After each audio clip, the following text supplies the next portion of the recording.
When a woman is trying to seduce you, she might manipulate you in ways she's not aware of. We all do this sometimes, but the way a woman is manipulating a man to seduce him are usually quite different from the ways a man is manipulating a woman to seduce her. And in this video, we are going to see how women manipulate when they want to seduce a man or when they want to test a man, and on the reverse, how can you flip the script so that you are equipped with the right tools if you want to play those games too.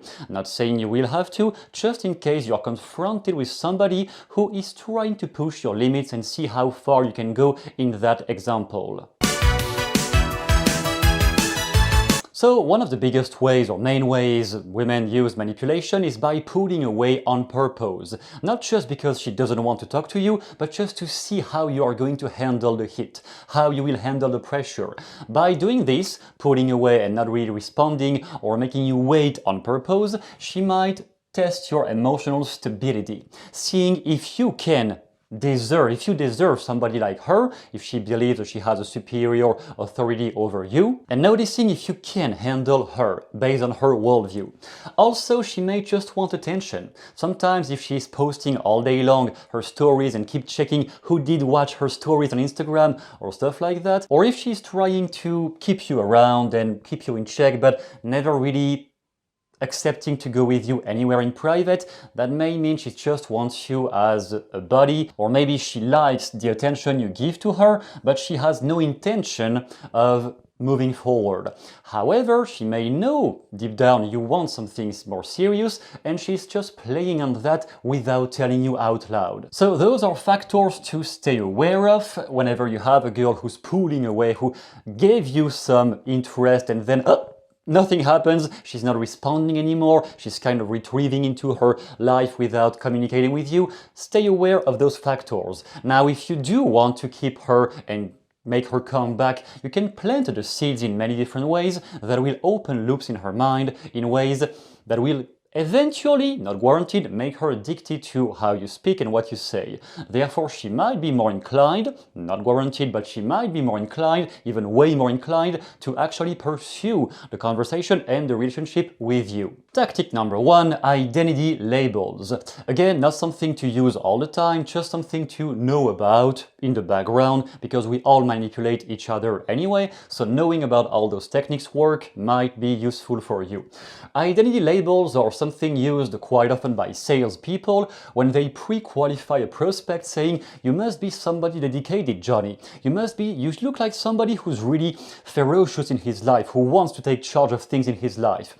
Naturally appealing to a guy in personal development that will glorify and strike his identity and his ego, propelling him to buy more easily.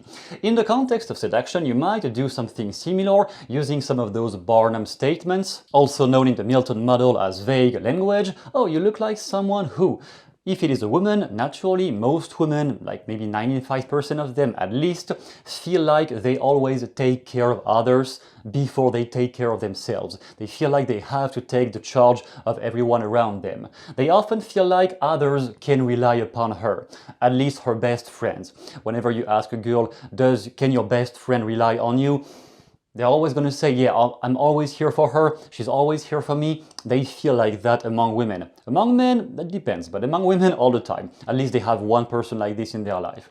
And most of them know that they have attracted the wrong guy in the past. So those things are general truth about most women anyway. But the fact that you point that out and say, you look like somebody who blah blah blah blah blah blah, and then you presuppose all of those statements mean something about her. But here is the open loop. You are not going to reveal to her yet what this means.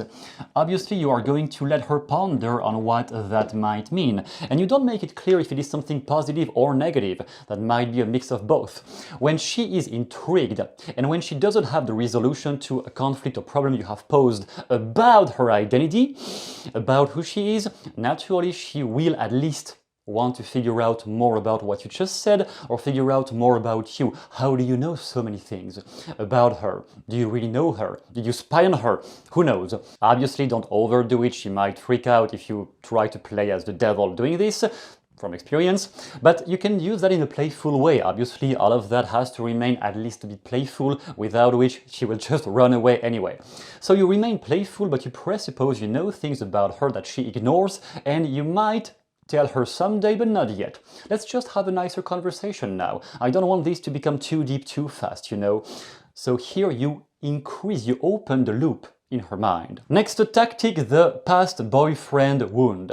That is probably the darkest of them all, so this one is maybe something I just mention for educational purposes only, not something I would advise you to rely upon. But if you want to know what it is made of, every girl probably has had at least one toxic boyfriend. In the same way, you as a man, you have had at least one toxic girlfriend. That's normal. When we are 20 years old, even younger, naturally we are overly immature, all of us, not just you or her, all of us. So naturally we play upon each other's weaknesses in negative ways. Basically, that might even be worse than that. Basically, she has had at least one toxic boyfriend in her life. And in the same way you presuppose you knew things about her that she ignored, you might presuppose here because you are not aware of your family setups. That is a more psychological explanation. You might need to know a bit more about psychology before being able to use that. Basically, you might use that explaining that everything we have in our romantic relationships, which is true, is based on how our parents were having conversations with each other. Did they get into divorce early on? Are they still married as you are watching this right now? Did they regularly have fights with each other? You know, it's pretty easy to draw links between how your parents communicated with each other and how you communicate in your relationships and who you pick as a partner. But the point is to not explain all of that too fast. You presuppose, oh, so how did your father raise you? Oh, how did your mother behave with your father? And you leave it at that. You don't enter too soon into it. You're not her psychologist. So the point is not to evaluate everything, just dropping hints. Again, opening the loop. You drop hints that maybe something in her mind is hidden about the way she's choosing her boyfriends, or about the way she has chosen the wrong boyfriend in the past. If she's a highly secure woman, she might just ignore that anyway, but most women, like most men, are just not secure at all. So you drop some hints that you know things about that, but you never, ever, ever reveal completely what you know about this. That is what makes her want to keep coming back to you, to figure out, but how do you know so much about me? Where did you learn this? When you can presuppose something about her is interesting and she is not aware of it, naturally she will want to figure out more of who she is at your contact. Number 3, playing on the need for validation. This one might be adapted in different ways. I just give you one concrete example here, but better understand the principle behind this and use it in different ways if you wish to. The need for validation will be about anything she wants to be validated for. Whenever you can pick on something like this, she would like to be recognized at her job. For example, that might be anything else. She wants to be recognized for at least one thing. Then you might tell the story of another woman you have met in the past. No, nothing romantic, just somebody you have met or somebody you heard of. Somebody who indeed received a true recognition for her true worth at work or wherever she wanted to be recognized. And you tell that story and you explain how suffering it has been for that woman because she really suffered all her life, and you push on that pain. Pushing on pain is what gets people addicted. You're not addicted to your phone because it is pushing on what you want. You're addicted to your phone because it is pushing on what you don't have, naturally. So people get addicted for the things they wish they could have but don't have. Therefore, when you can mention in a story that somebody had the answers that she is looking for, but you don't reveal just yet what they are.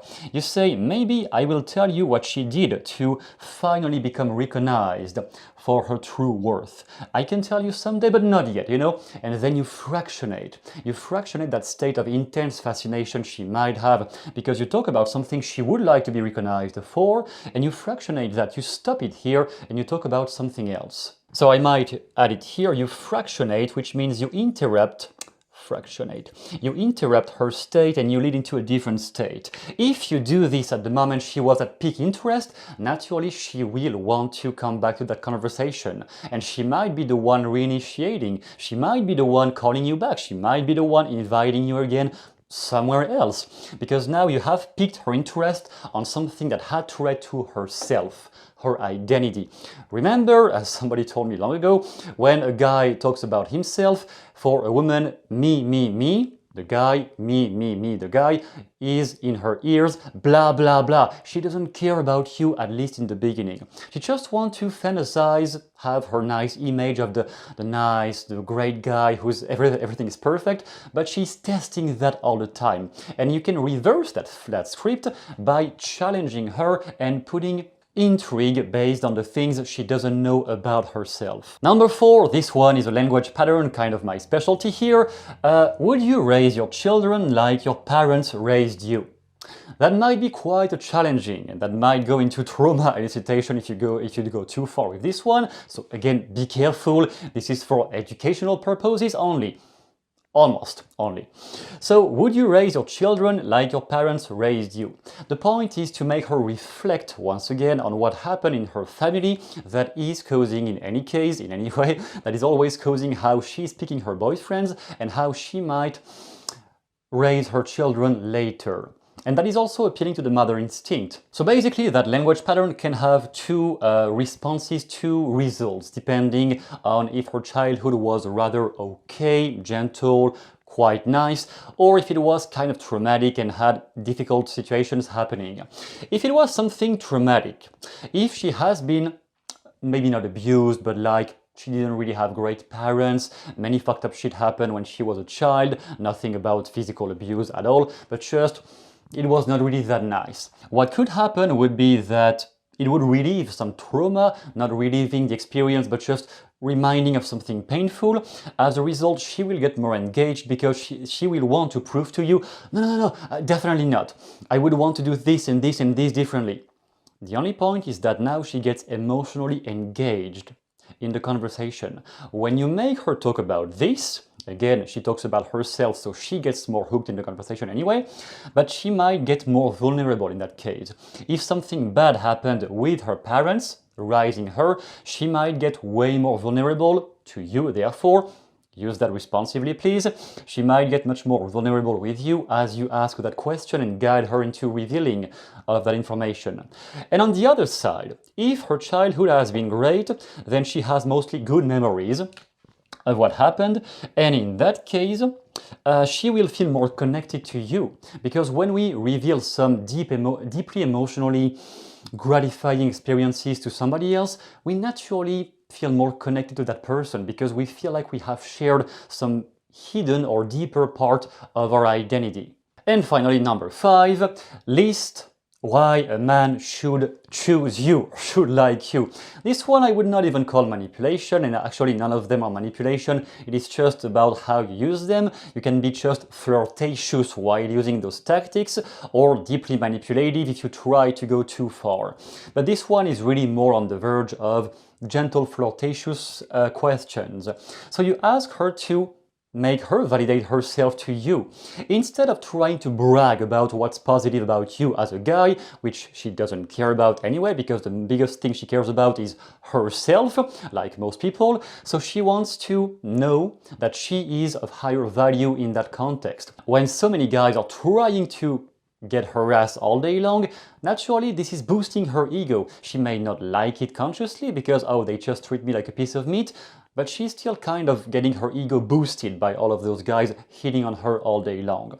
So when you reverse the script and you ask her to give 5 bullet points clarifying, but why exactly should a guy like you?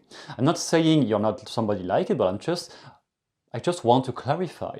What exactly about you makes you different from most other women around?